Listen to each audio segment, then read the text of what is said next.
Hello' everyone, এই ভিডিঅ'টোত সকলোকে স্বাগতম জনাইছোঁ। ঈশানোদয় স্কলাৰশ্বিপ ৰিগাৰ্ডিং এটা ডাঙৰ ডাউট ষ্টুডেণ্টৰ মাজত।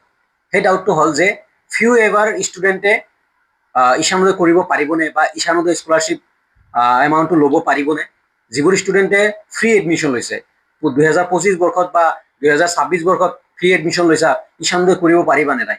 এই ডাউটটো মেক্সিমাম ষ্টুডেণ্টৰ। কথাখিনি ভালদৰে শুনিবা। যিবোৰ ভাইটি ভণ্টিয়ে 2025 বৰ্ষত ঈশানোদয় কৰিছা আৰু কলেজত পঢ়ি আছা, তোমালোকে ফ্ৰী ৱেইভাৰ কৰিছা বা ফ্ৰী এডমিশ্যন লৈছা, তোমালোকে ঈশানোদয় কৰিছা, যে তোমালোকে এতিয়া বহুত কলেজে কৈ আছে যে যদি ফ্ৰী এডমিশ্যন লৈছা বা ফ্ৰী ৱেইভাৰ ষ্টুডেণ্টে ঈশানোদয় নাপায়। সেইটো কথা ক্লিয়াৰ এণ্ড কাট কথা। যিমান ষ্টুডেণ্টে ঈশানোদয় কৰা একদম ক্লিয়াৰ এণ্ড কাট কথা, যে ক'তো লিখা নাই যে ফ্ৰী এডমিশ্যন হ'লে তেওঁ ঈশানোদয় কৰিব নোৱাৰে। এইটো ৰং কথা, টোটেলি ৰং। মই যেতিয়া কৰিছোঁ, মই ফ্ৰী ৱেইভাৰ আছিলোঁ, মোৰ ফ্ৰী এডমিশ্যন হৈছিলে, চ' মই ঈশানোদয় কৰিছোঁ, ঈশানোদয় পাইছোঁ। চ' তোমালোকৰ সন্মুখত আৰু বহুত এক্সাম্পল আছে। ক'তো লিখা নাই যে কোনো এজন ষ্টুডেণ্টে যদি ফ্ৰী এডমিশ্যন কৰে, যোন ক্লাছতে হওক, ফাৰ্ষ্ট ছেমিষ্টাৰ হওক, থাৰ্ড ছেমিষ্টাৰ হওক, ফিফ্থ ছেমিষ্টাৰ, ষ্টাৰ্টিঙৰ পৰা য'তে ফ্ৰী ৱেইভাৰ আছে, যদি ফ্ৰী ৱেইভাৰ মানে ফ্ৰী এডমিশ্যন লৈছা, ঈশানোদয় কৰিবলৈ কোনো বাধা দিব নোৱাৰে। বা যদি তুমি পেমেণ্ট দিও যদি এডমিশ্যন লৈছা, ঈশানোদয় কৰিবলৈ তোমাক বাধা দিব নোৱাৰে। ঈশানোদয়ৰ এপ্লাই কৰিবলৈ বা ঈশানোদয়ত তুমি আবেদন কৰিবলৈ কোনেও তোমাক বাধা দিব নোৱাৰে। এইটো ক'তো লিখা নাই।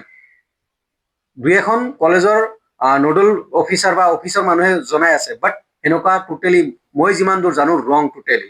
আৰু ষ্টুডেণ্টে পইচা পাইছে, এনেকুৱা নহয় যে পইচা নাপাব। 100% পইচা পাইছে। ষ্টুডেণ্টে যোৱা 5 বছৰ ধৰি এনেকুৱা হৈ আছে যে ফ্ৰী এডমিশ্যন লৈ ষ্টুডেণ্টে ঈশানোদয় কৰিছে এণ্ড পইচা পাই আছে। আৰু ময়ো ফ্ৰী এডমিশ্যন লৈছিলোঁ আৰু মই ঈশানোদয় কৰিছোঁ, ঈশানোদয় পাইছোঁ। চ' এইটো এটা ৰং ইনফৰমেশ্যন। কোনোবাই যদি স্প্ৰেড কৰি আছে, এইটো ৰং ইনফৰমেশ্যন। চ' এইখিনি আছিল ভিডিঅ'। ফ্ৰী ৱেইভাৰে ঈশানোদয় কৰিব পাৰিব নে নাই, বা ফ্ৰী এডমিশ্যন হ'লে ঈশানোদয় কৰিব পাৰিব নাই। ইটছ এণ্ড এভৰি ষ্টুডেণ্টে কৰিব পাৰিবা। ধন্যবাদ। আৰু যদি কিবা ডাউট আছে জনাবলৈ চেষ্টা কৰিবা, মই নিশ্চয় তোমালোকক ৰিপ্লাই কৰিবলৈ চেষ্টা কৰিম। ভিডিঅ'টো ভাল লাগিলে লাইক, কমেণ্ট, শ্বেয়াৰ কৰিবা। আৰু এটা মৰেল অফ দ্য ষ্টৰী কি কওঁ জানা? মানুহক হেল্প কৰিলে সেই হেল্পৰ ৰিটাৰ্ণ মানে অপমান আৰু ৰিটাৰ্ণ একো পোৱা নাযায়। তাৰে এক্সাম্পল ক্ষতিহে হয়। তাৰে এক্সাম্পল যোৱাকালি মোৰ লগত হ'ল এটা ঘটনা।